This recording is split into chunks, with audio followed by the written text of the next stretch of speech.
Bismillahirrahmanirrahim. Bienvenue mes chers amis dans le premier cours dans la sémiologie cardiaque. Notre intitulé aujourd'hui c'est l'examen cardiaque.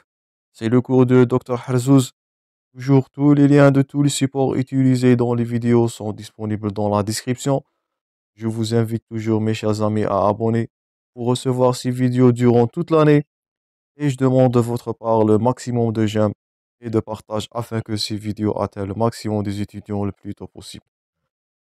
Donc, comme compétence aujourd'hui, vous allez acquérir les étapes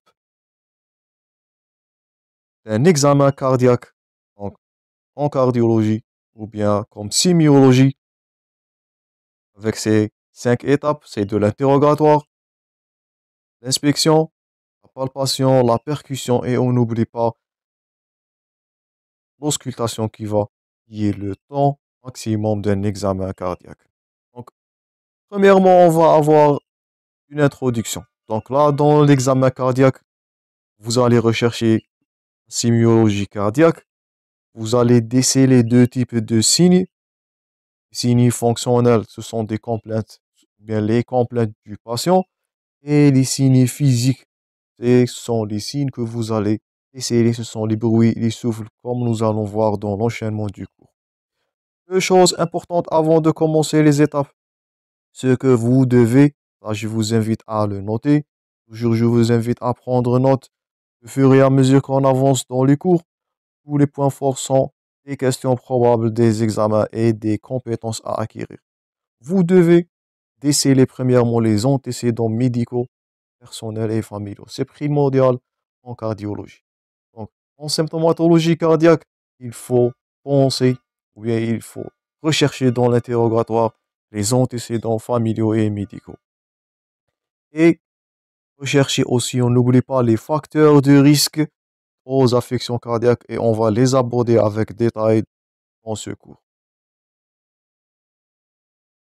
Donc j'espère que vous avez noté les deux notions des antécédents et des facteurs de risque. C'est primordial en cardiologie.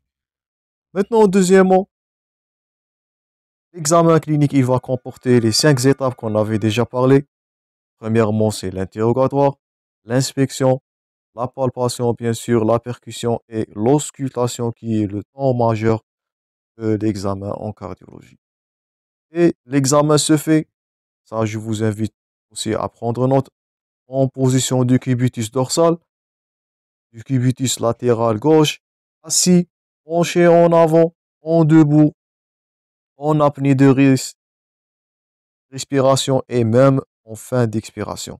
Donc vous allez faire l'auscultation dans toutes les positions là et vous allez voir pourquoi. C'est pour rechercher et déceler les souffles et les bruits qui sont perçus chacun dans une position ou bien dans une attitude spécifique. Donc, c'est le temps essentiel de l'examen clinique et il est indispensable. Toujours ça, c'est de l'auscultation. L'auscultation, elle est indispensable pour pour l'établissement plutôt d'un diagnostic. Donc, c'est l'auscultation qui se fait dans de multiples positions. Faites attention. Ce n'est pas un examen juste en décubitus latéral gauche. Vous allez mobiliser le patient, vous allez rechercher votre signe clinique, votre signe physique, les souffles, les bruits, tous les signes, vous allez rechercher dans de multiples positions comme nous allons voir dans l'enchaînement du cours. Donc, premièrement, on va commencer avec l'interrogatoire. Donc, quel est le but de l'interrogatoire? Premièrement, vous allez déceler le motif de consultation. Pourquoi le patient vous consulte? Est-ce que c'est pour des palpitations?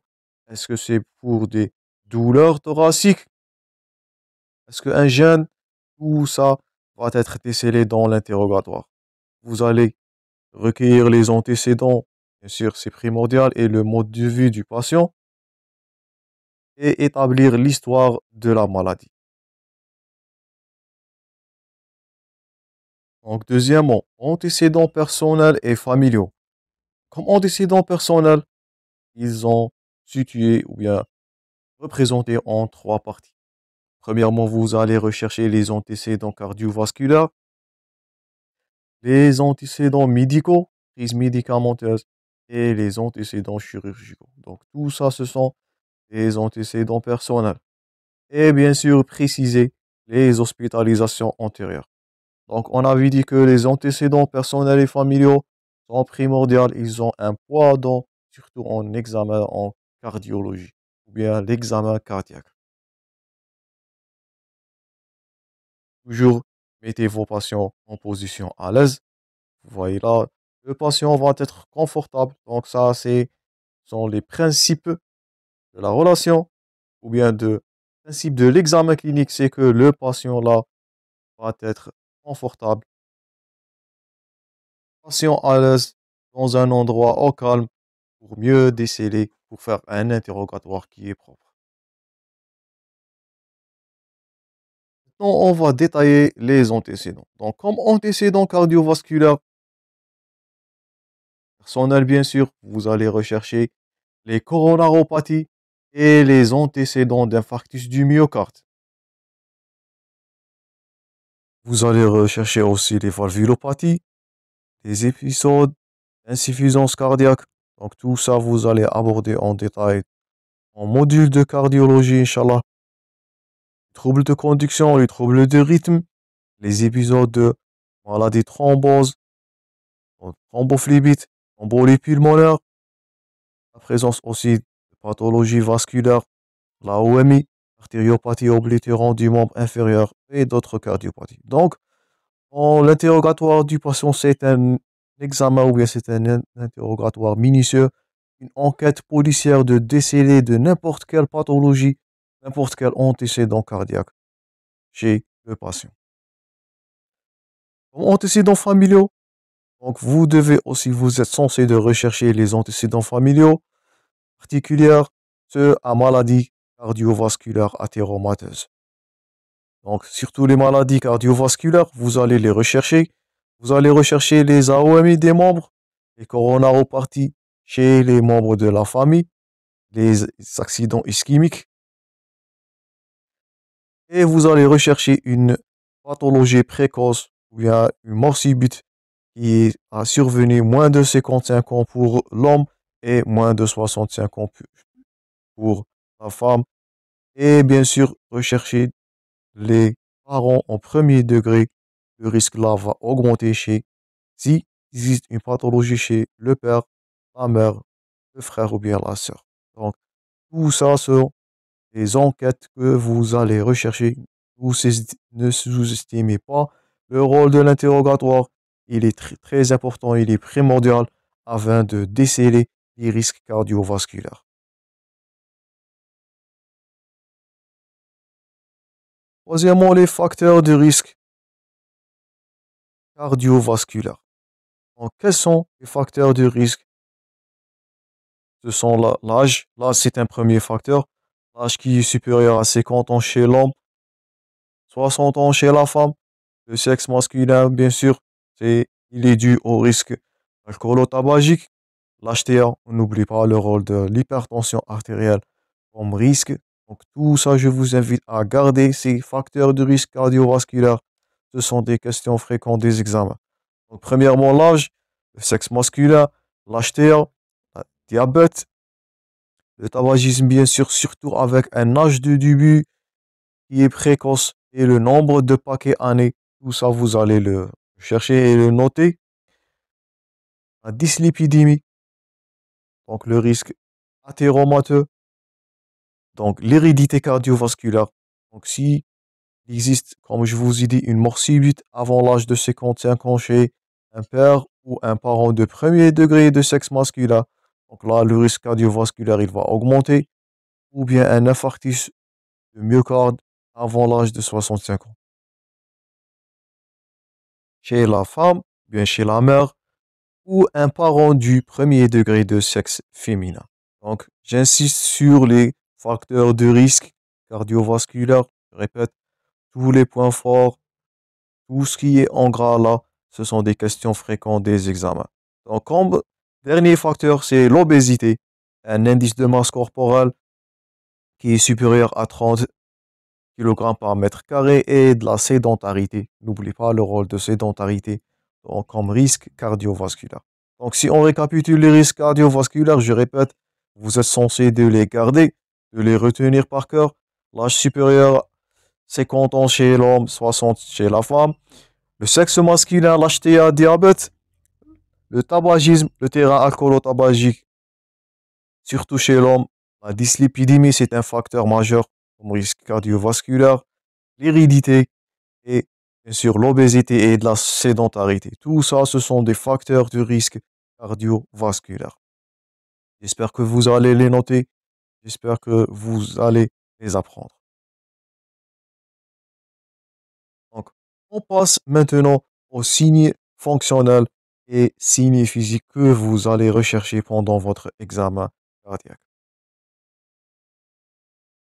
Donc, là, comme complainte chez le patient, les symptômes majeurs, les symptômes fonctionnels majeurs dans la cardiologie, c'est premièrement la douleur thoracique. Un patient va venir chez vous en consultation qui est plein d'une douleur thoracique. Ça, c'est premièrement. Deuxièmement, c'est la dyspnée. C'est un motif, c'est le deuxième motif en consultation cardio-respiratoire. La perte de connaissance, ça c'est de la lipothymie et du syncope qu'on va aborder avec détail dans les cours prochains. Je vous invite à abonner pour recevoir les prochains cours et la claudication intermittente du membre inférieur. Donc, et bien sûr, il faut rechercher la présence d'une toux et d'épisodes démoptisés pour éliminer un risque vital. Donc, maintenant, on va détailler ces signes cardiovasculaires là. On va commencer premièrement par la douleur. Donc, c'est une douleur thoracique. Elle est située en détail. Donc, on va détailler dans le cours des douleurs thoraciques prochainement, très prochainement. Donc, et d'une douleur vasculaire. Ça, on va détailler dans la sémiologie vasculaire. Donc, le patient va subir deux types de douleurs, douleur thoracique et douleur vasculaire. Et vous allez détailler ou bien déceler les caractéristiques des douleurs thoraciques ou bien ces douleurs vasculaires. Vous allez rechercher, vous allez poser la question au patient, quelles sont les circonstances d'apparition, quel est le siège de ces douleurs-là, quels sont les facteurs aggravants et ou bien les facteurs qui vont diminuer la douleur. Donc les facteurs aggravants, les facteurs relâchants. Rechercher l'irradiation et la migration. Donc tout ça, on va aborder avec détail dans le cours de douleur thoracique. C'est notre prochain intitulé. Deuxièmement, la durée. Donc la fréquence de survenue, est-ce que c'est paroxystique? Est-ce que c'est aigu? Est-ce que cette pathologie, elle est, ou bien cette douleur, elle est persistante? Et bien sûr, les signes associés. Est-ce qu'il existe de nausées, de vomissements, d'altération de l'état général qui sont accompagnés par cette douleur-là? Donc, premièrement, la douleur. Vous allez, je répète, l'interrogatoire là doit être minutieux. C'est une enquête policière. Vous devez rechercher, je répète, tous les signes indiqués là.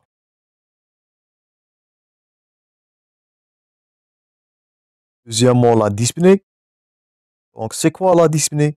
C'est une perception consciente d'un gêne respiratoire. Donc, c'est une sensation de manque d'air avec un essoufflement. Donc, et ça, on va aborder dans le cours de la dyspnée. Et vous êtes censé dans ce cours-là de garder la méthodologie, les étapes d'un examen cardiologique. Donc, j'espère que vous allez prendre note de toutes ces étapes-là. Troisième critère, signe fonctionnel plutôt, c'est les palpitations et les malaises.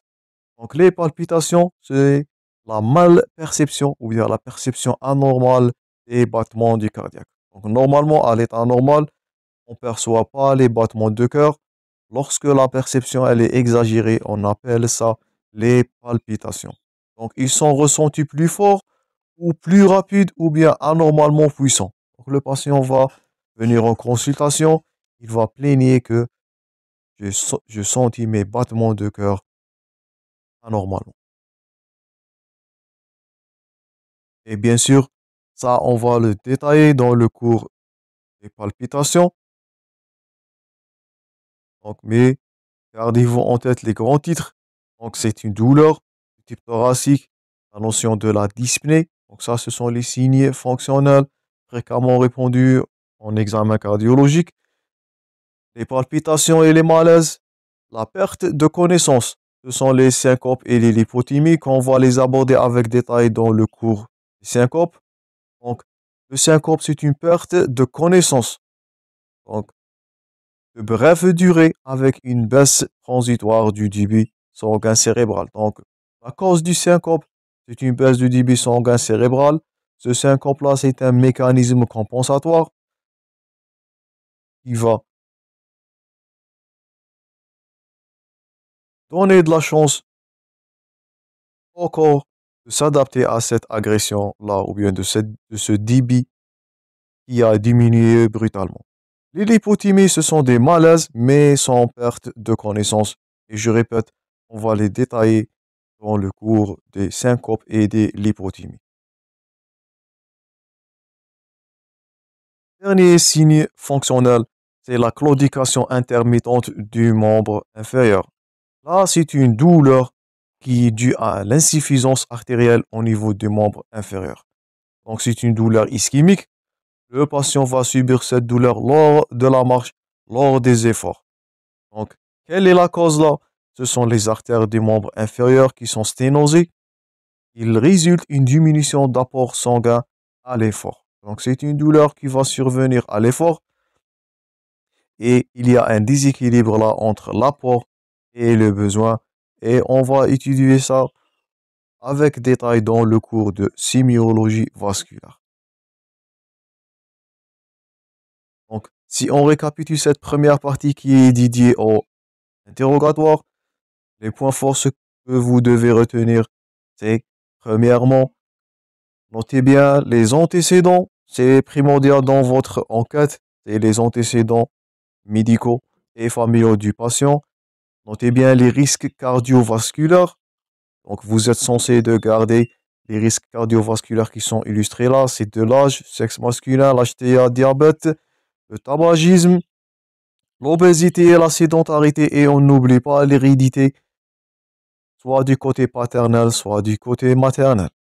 Donc, n'oublie pas de noter les antécédents familiaux, les antécédents cardiovasculaires personnels du patient, toute anomalie, toute valvulopathie, toute coronaropathie, n'importe quel trouble cardiaque doit être noté dans l'interrogatoire. Il va être, je répète, minutieux et policier, un interrogatoire policier pour déceler la pathologie là. J'insiste toujours sur les facteurs de risque athéro-mateuse ou bien les facteurs de risque cardiovasculaire et les signes fonctionnels qui sont fréquemment répondus, c'est la douleur, la dyspnée, les palpitations, la perte de connaissance et la claudication intermittente du membre inférieur. Et t'inquiète pas, tous ces critères-là, on va les aborder avec détail dans la partie sémiologique de cette série de vidéos. Donc, restez abonnés pour recevoir les prochains cours. Je vous remercie pour votre attention. Je vous rencontrerai dans la suite de ce cours-là où on va aborder l'examen clinique, l'inspection, la palpation et même l'auscultation. Merci pour votre attention, mes chers amis, et bon courage.